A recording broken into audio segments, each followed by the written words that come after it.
തൊലിയോണ്ടോ? തൊലി കൊണ്ട് കളിയല്ല, അതിനെ കൊണ്ടൊരു കുരുത്തക്കേടാണ് ഒപ്പിക്കുക. അതിന് ഒരു മെഴുതിരി വേണം. ഇനി ഒരു തീപ്പെട്ടി വേണം.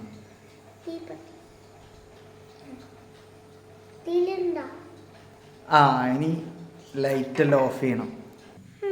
ഇങ്ങനെ കുത്തി നിർത്താം. ഇനി ഇങ്ങനെ എടുത്തിട്ട് ഇതാണ്